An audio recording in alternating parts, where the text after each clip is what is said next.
Hello, my name is Daphne Tachover. I'm the head of an organization called We Are the Evidence. It's an organization that represents a group of disabled people who have been harmed by wireless technology radiation.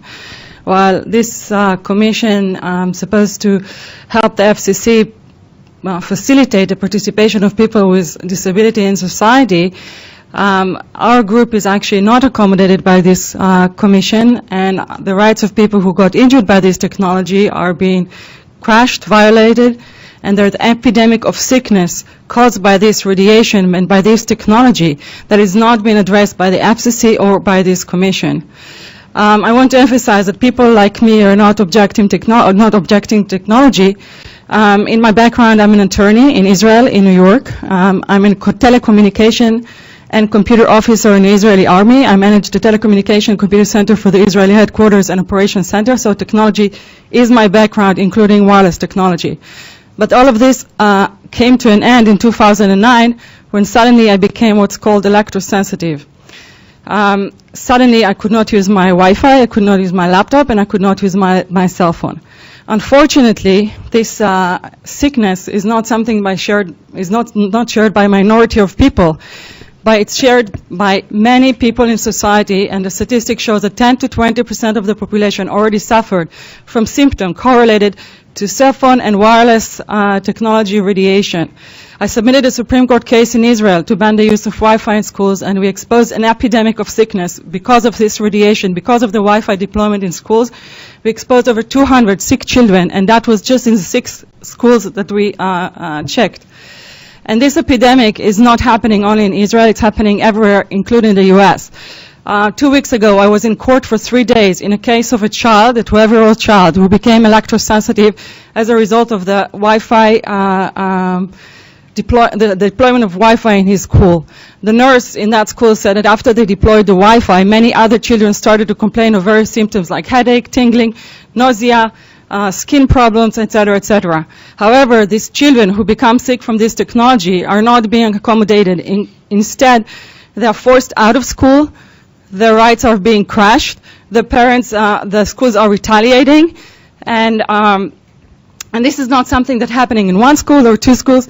We know of a school in California that 7 teachers has become sick because of the Wi-Fi deployment. Again, the teacher was forced out of school. We know of a school in Maryland in which a parent was trying to warn the parents against the Wi-Fi and its potential health effects. The school wanted to sign the parents on a paper say that they should not talk about wireless harms and Wi-Fi or the child will be removed from school. I was just informed of a woman who also became sick from the Wi-Fi in her workplace, and she contacted the workplace and asked for accommodation for her condition. And of course, she supported her claims by a doctor letter. The response she got was, you and your doctor are suffering from weird set of beliefs. So there is an epidemic going out there, and unlike what the public is being told by the FCC, the harms of wireless technology are not only proven, but are existing, and they are an epidemic scale. And I hope that this commission will not continue and ignore those who got harmed by it, but instead allow us to participate in this discussion and help us find ways in which to accommodate those who already got injured, and help to instead of moving forward without control with this technology, try and encourage the technology companies to find ways to make this technology safer for everyone. Thank you. Okay. Any response from the FCC staff? Thank you very much. This is Elaine Gardner again. I wanted to mention that we also have received 2 email comments. In the interest of time, I will just summarize them. One is from Shari Anker in Port St. Lucie, Florida, who had similar concerns about her health condition that has been exacerbated by exposure to radio frequency radiation, and asks that there be zones of safety or white zones around the perimeters of homes.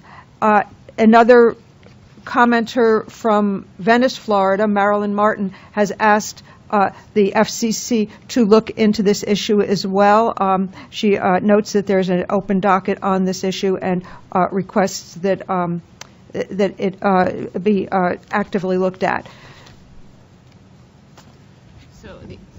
We will pass along your concerns to the appropriate bureau or office at the commission that addresses this issue. This committee itself deals with different types of issues, but I can't engage in a dialogue now. We are out of time, but we will make sure that this gets to the appropriate officials here. Thank you. Okay. So we are closing in on the close of our meeting today.